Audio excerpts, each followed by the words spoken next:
Assalamualaikum warahmatullahi wabarakatuh. Saya Devina Adrilia Utami, NIM 12392409191, kelas 5E Manajemen. Pada kesempatan ini, saya akan membahas transformasi struktural di Indonesia, meninjau model dua sektor Lewis dalam konteks industrialisasi. Transformasi struktural merupakan proses perubahan struktur ekonomi dari sektor pertanian menuju sektor industri dan jasa, yang memiliki produktivitas serta nilai tambah lebih tinggi. Proses ini menjadi ciri utama pembangunan ekonomi di negara berkembang. Bagi Indonesia yang sejak lama dikenal sebagai negara agraris, transformasi struktural sangat penting untuk mendorong pertumbuhan ekonomi yang berkelanjutan, meningkatkan pendapatan masyarakat, serta memperkuat daya saing di tingkat global.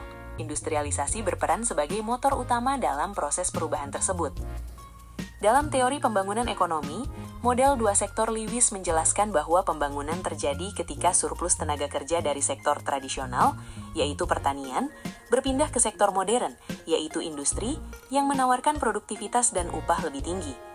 Namun, kondisi Indonesia saat ini telah mengalami banyak perubahan dibandingkan saat model ini diperkenalkan, seperti mekanisasi pertanian, percepatan urbanisasi, digitalisasi industri, serta ketimpangan pembangunan antar wilayah. Oleh karena itu, pembahasan ini difokuskan pada 3 poin utama. Pertama, relevansi asumsi surplus tenaga kerja di sektor pertanian. Asumsi model Lewis mengenai surplus tenaga kerja pertanian sudah tidak sepenuhnya berlaku di Indonesia. Mekanisasi dan penggunaan teknologi pertanian modern telah mengurangi kebutuhan tenaga kerja manual di pedesaan.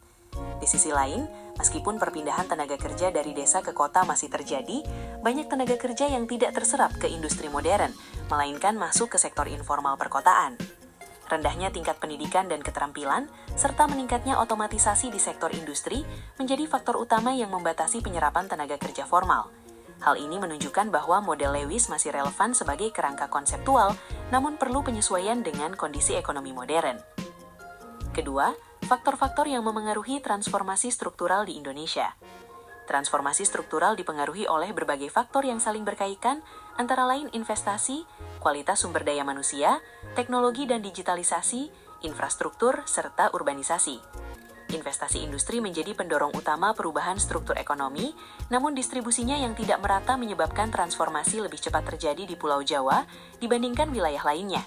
Kualitas sumber daya manusia juga berperan penting, karena tanpa pendidikan dan pelatihan kerja yang memadai, tenaga kerja sulit beradaptasi dengan kebutuhan sektor modern. Perkembangan teknologi meningkatkan produktivitas, tetapi juga memunculkan tantangan berupa jobless growth. Selain itu, keterbatasan infrastruktur dan kelembagaan di daerah tertentu menghambat percepatan transformasi struktural. Ketiga, dampak industrialisasi terhadap ketimpangan sosial ekonomi. Industrialisasi di Indonesia berhasil meningkatkan pertumbuhan ekonomi nasional, namun manfaatnya belum dirasakan secara merata. Konsentrasi industri di wilayah tertentu, khususnya Pulau Jawa, menimbulkan ketimpangan antar wilayah. Selain itu, tenaga kerja berpendidikan rendah cenderung tertinggal dan bekerja di sektor informal dengan pendapatan rendah, sehingga memperlebar kesenjangan sosial. Urbanisasi yang tidak diimbangi dengan kesiapan infrastruktur perkotaan juga memicu munculnya pengangguran terselubung dan berbagai permasalahan sosial.